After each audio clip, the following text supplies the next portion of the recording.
So I am finally making part 2 of movies and TV shows that have impacted me. It's taken so long because I have been sick for the past almost week with strep throat. So I haven't gone to work. I haven't done shit. Like, I've been laying around feeling like hell. So in the first part, I talked about TV shows and movies that impacted me starting in childhood, and then I finished the video off in teen years. And I broke it down that way because things impact you differently at different ages, you know? So to say something impacted me as a child is a completely different experience than if a movie impacts me, you know, as an adult. So now I am in adulthood. Hang on a second. I got my notes. And once again, just for reference, I got this idea from the Jenna and Julian podcast. It's episode number 220, our most influential TV shows. Giving credit where credit's due. Anyways, let's see. Okay, so adulthood, first one on the list, and like I said in the last video, these are in no particular order. The Princess Bride. This is probably this is probably my favorite movie. Outside of Sword in the Stone, which is my favorite Disney movie, but The Princess Bride is my favorite live-action movie. It is about this girl who lives on a farm. There's this boy who works on the farm, and they fall in love, and he has to travel to try to get money so they can get married. He dies from pirates, like he gets, fucked up by pirates or whatever. And then, she ends up having to marry the prince because he can choose whoever his bride is. It's his kingdom, his choice, And then, I don't want to spoil anything, but from that point on, there's this man in a black mask who's coming and for some reason chasing down the princess and the people, and she ends up getting kidnapped and chasing down the people who kidnapped her. And the story kind of goes from there. Anyways, I'm not a huge fan of love stories most of the time, but for some reason, this love story gets me. I don't know. It's so romantic and so beautiful, and the whole movie is about true love and how true love can beat anything, literally anything. As long as you have your true love, you can defeat everything. And I think that's a beautiful idea. It's not realistic, obviously, but that's why it's so nice to escape into this world where true love really exists and it really defies everything. The next one on the list is a TV show, and it only went for 2 seasons and got canceled. Whatever. I think it should have gone on. It's called Dead Like Me. And the premise of it is this girl in the very first episode dies. And she comes back as what's called a Grim Reaper. Obviously, those are people who not people, but the Grim Reaper is the thing that it's death, basically. She becomes a Grim Reaper, and basically it's her and all these other Grim Reapers, basically just other people who have died. And they're still on Earth. They don't look like themselves anymore. They look like just other people, so people won't recognize them. But they help people who die pass over. So they're kind of like guardian angels right there at the end. When someone else dies, it helps them pass over. The reason this impacted me is because I thoroughly enjoy movies that show an idea of living beyond our physical bodies. I'm afraid of death. It's my number one fear. It causes me more anxiety than anything else. I don't want to die. I want to live forever. It's the scariest thing to me. It's panic-inducing when I really sit and think about it. So I really enjoy movies and TV shows that depict, a world where there is for sure something that happens after this life. And even if it is just being a Grim Reaper and just helping other people pass on to whatever's next, that would be okay with me because it means I could still exist.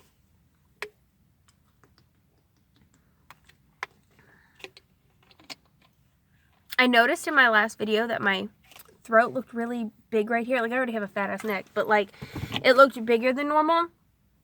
It's because my glands were swollen from strep throat, and I just didn't realize it yet because the symptoms weren't that bad. But I watched back the video, and I'm like, the fuck is your fat ass neck? Ugh, it's even bigger than normal.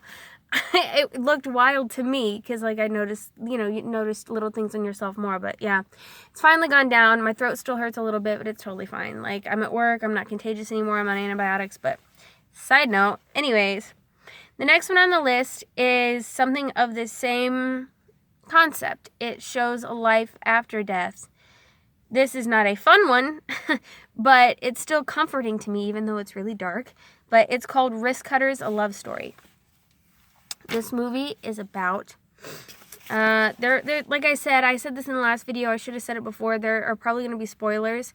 So if any of this shit sounds interesting and you don't want it spoiled, maybe like fast forward. I won't have timestamps or anything, but I don't know. What the fuck? Did you hear that? I heard something. Oh no. Anyways. Risk Cutters, A Love Story. This guy, this man, young man, probably in his early 20s, late teens, but he's an adult. He commits suicide in the first scene of the whole movie. He slits his wrists. And I know it's really dark, but he but he just kind of is somewhere else. And it looks just like this world. Everything's the same, except for it's shittier. And it is the place where people go who commit suicide. It's exactly like this world, except everything's just a little bit worse. And in the movie it says, who could think of a better punishment, really? Everything's exactly the same, except a little worse. You know, and it's just like, for somebody who wants to die, that is the perfect punishment. Like, you're still going to exist and everything sucks a little bit more. Like I said, it's dark. It's a dark comedy, so it is funny, but it is very dark at the same time. I like dark, creepy stuff. But it's also a love story. Risk Cutter's a love story, and I won't spoil all of that for you, but he meets this guy, and they befriend each other, and they go on this quest to find, not quest, but like this trip to find somebody, because I said I don't want to spoil it. I don't know.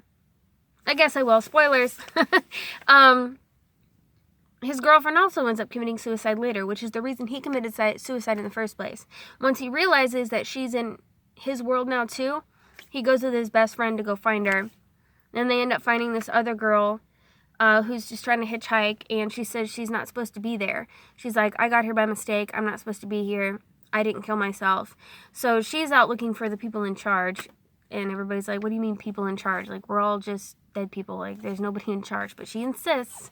And it's just the three of them going out and finding what they need to find and looking for what they're looking for. And it ends. It's so dark and so twisted, but it's funny, and the end is beautiful. The next one on my list is The Exorcist. This is my favorite horror movie of all time. It's the scariest horror movie of all time, in my opinion. And the reason it's so scary is it's a slow burn. You know, they do exorcism movies wrong now, where they're just like possessed, flopping all over the place straight out the gate. It's like, no, we need to see them be a normal child. We need to see them be a normal person so you can see the progression of how fucking bad it gets. And that's what The Exorcist does. I'm not explaining this movie. I'm figuring everybody has seen The Exorcist. And if you haven't, you know what it is. It's about somebody who gets possessed and they have an exorcism. It's, you know, the movie that started that whole thing. You know, this is where it's at. It's so creepy because the girl who gets possessed starts off so sweet and normal, and like they have to go through all these medical procedures to try to find out what's wrong with her because she starts changing slowly. Then they go to psychiatry because there's nothing physically wrong with her, and psychiatry's like, we don't know what's wrong with her either. Maybe you just need to go to a witch doctor, because if she thinks she's healed, maybe, you know, the placebo effect. If she thinks she's being helped, maybe it will help. And then that's when her mom's like, you want me to go to a witch doctor? Are you kidding me? So she ends up finding an exorcist, having an exorcism, you know, on her child. And hold on one second. I can't get this goddamn thing open. My lips get so dry in the winter. All my skin does. Like, my scalp, I have problems with dandruff in the winter. My lips get super dry and cracked in the winter. Even my skin on my face, I have to use a shit ton more moisturizer than, like, I normally would. It's where I live is definitely dry in the winter. Anyways, back to my exorcist thing. Anyways, it is the #1 scariest horror movie I've ever seen. I think it's the scariest one out there, and it's because of the slow burn. And horror is my favorite genre, so of course that's up there with one of my favorite movies of all time. The next one on here is also a horror movie, The Witch. It just came out like a couple years ago, maybe. It's more of a period piece. Like, it's a horror movie because there's supernatural elements, but it's also a period piece. You know, they speak in Old English. Like, you really have to pay attention to what they're saying, or else you might not understand them because they don't speak like we do. It's about this family. The reason it impacted me is just, for one, there's a couple scenes in that movie that just fuck you up. Like, there's a scene with a crow, where there's going to be spoilers, but there's a scene with a crow. Like, the movie's about a witch. Like, the family is being attacked by a witch. They don't know where the witch is or who it is, but they moved right next to this huge open forest. Sorry.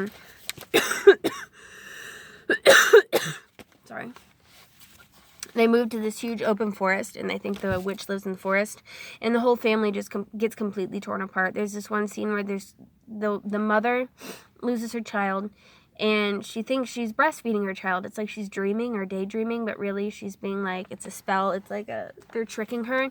And really, instead of nursing her child, there's a crow pecking at her nipple and like ripping it off. There's some fucked up scenes in this movie, okay? But it was just so well done, and it's so dark in here. It was just so well done. So creepy, spooky, and once again, it was a slow burn. It was not just about all these scary jump scare stuff. No jump scares, not one. It was just this story about this family and all this tragedy that they have to endure, and it's at the hands of a witch. The next one on my list is Requiem for a Dream. Woo! This fucking movie. Hang on one second.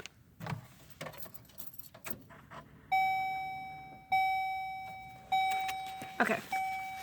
Requiem for a Dream is... You done? Okay. Requiem for a Dream is a movie about addiction. And it is so well done. It came out in like 2000, I think. Fuck. There's something in my eye. Requiem for a Dream is about addiction. There's a mother, and she's addicted to television and pain pills. Sorry, hang on. I don't see anything, but god damn it hurts. The mother's addicted to TV and not pain pills, that was wrong. Diet pills. So like some sort of speed. And it shows that just because it's prescribed doesn't mean you can't get addicted. Her son is addicted to heroin, and so is his best friend and his girlfriend. And it goes through all of these people's individual stories and how they intertwine. And the reason this movie is so impactful is I am an addict in recovery. In this movie, it doesn't show you the experience of an addict. Well, it does. But what it does is it shows you exactly how it feels to be an addict. The panic that this movie induces. I mean, there are moments in this movie where it's like, I feel like I'm them because I've been there. And if you've never experienced addiction and you want to understand somebody who has, watch Requiem for a Dream, because it genuinely expresses how it feels to be an addict. That just panic of, how am I going to get it? What am I going to do? Everything's falling to shit. Like, it portrays it perfectly. The whole time I watched it a couple times. The whole time I watched it, every time I've watched it, I feel like I'm in the middle of my addiction. I feel like I'm in the middle of trying to get shit. And like, it wasn't triggering. It might be for some, but it was just an eye-opener of like, god damn, whoever did this movie is fucking brilliant. The editing is superb, by the way. But like, it just captures what addiction feels like for the addict. The next one on my list, I'm probably going to get made fun of for this one. Twilight. Like, the whole saga. I think there's like 5 movies. I don't know how many there are, but I know the movies are bad. Okay, I know they're shit. But I love them. I can't help it. I did read the books when they came out, so I was like a teenager when the books came out. And it's not even... I need a new water bottle. This one looks nasty. I don't know. I just feel like I've had it for too long. It looks... I don't know. I'm getting a new one. Like, pronto. I don't know, it's so bad, but like it's almost so bad that it's good. And like the love story is so cringe, and the acting is not good, and the CGI is terrible, but I fucking love it. There's been a couple times where I've watched it, like when I've gone through withdrawal, I'll watch a movie on loop just to help me, and that was one of them. For some reason, just having like a saga or having like a series or something helps me because it's like a longer story instead of just watching the same movie over and over. I just fucking love it, and I know it's shit, but I can't help it. The next one on here is Mother. This one's a more recent one too. This movie is about... I don't even know what to say about this one. If you don't like weird, don't watch Mother. If you don't want to watch a movie that's most assuredly going to trigger you, don't watch Mother. It's the weirdest, most disturbing movie I've ever seen. One of them. I watched a lot of weird shit, but it's up there. It's about this woman called Mother and her husband called Him, I think, or Him. They don't have names. But they live in this house. She rebuilt it from a fire completely with her, like herself. She built it all for him. He's a writer, and people just keep intruding on their house, and it just keeps going and going and doesn't stop. And she ends up being pregnant, and she has a kid, and like he wants to show all these random people in her house her kid, and she's like, no, and she stays awake for days and days. And then it's twisted. This is another movie where it's just like, you have, hold on. I'm not going to spoil anymore, but like, this movie's not for the faint of heart. This movie got terrible reviews. From critics, it got good reviews. From regular people, it got terrible reviews. And it was because it is so fucking intense. And the reason this impacted me is because I thought about this movie for days after I watched it. Like, I couldn't let go of that movie. It was so intense. It was so insane. Like,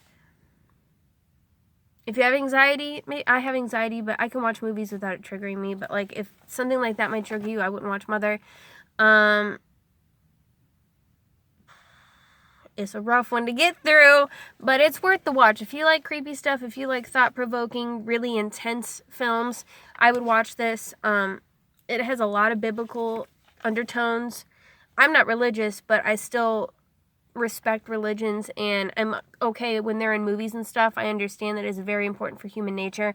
And this movie had a lot of religious undertones, Christianity specifically. Let's see. The next one is Sweeney Todd, Demon Barber of Fleet Street. I love musicals. I love creepy stuff. I fucking love everything about this movie. Everything about this movie is on point. I absolutely fucking love this movie. I love the director. I love all the actors. I love the atmosphere. I love everything about it. I love the songs, the characters. It's more of like an opera than a musical. There's almost no talking at all, and the songs aren't sing-songy. They're like just basically dialogue, but through song. But it's wonderful. Like, it's so good. If you like musicals at all, and if you like dark, creepy stuff at all, watch Sweeney Todd if you haven't yet. It's a Tim Burton film. It's absolutely stupendous. It's my favorite musical. The next one on here is Hereditary. This is the most recent one I've watched, like the newest one I've watched.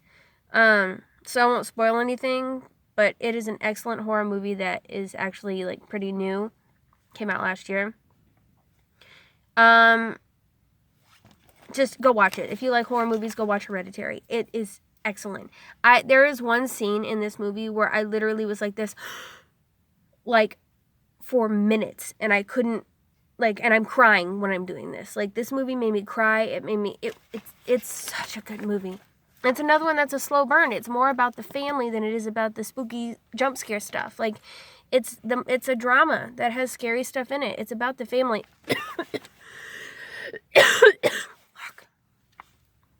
The next one on here is Bob Ross. Now, I know this shit came out in the fucking 80s, but I never watched it as a kid. I knew of it, but I've watched it as an adult, and let me just say, I am a Bob Ross stan. I fucking love Bob Ross. I love what he stands for. I love how calming and positive he is all the time, or was all the time. Even my daughter ended up wanting to get into painting because of Bob Ross. I started watching it, and she's like, I want to do that. I want to paint. I think that's beautiful. He was so inspiring, so kind, so helpful. Always just wanted to teach people how to paint because there's freedom in painting. I love all his little quotes. Beat the devil out of it. There are no mistakes, just happy accidents. Like, happy little tree, a happy little cloud. He's wonderful. He was wonderful, I mean, and he has impacted me very positively. I have 3 more, and I'm almost out of time. Goddamn. Okay.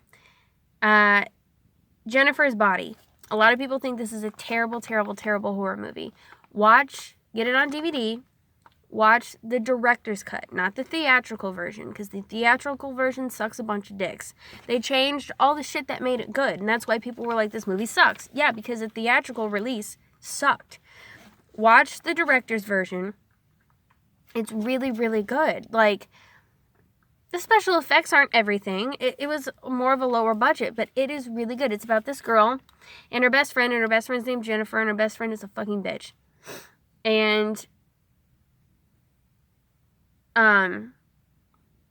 they go to this, like, bar together, and it burns down.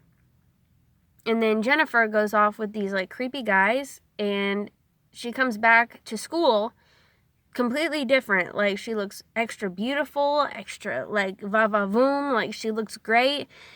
And her friend notices something's weird, and then, like, a month or 2 later, she doesn't have any of that anymore. Her hair is dull, her skin's breaking out, she looks like hell, she's tired.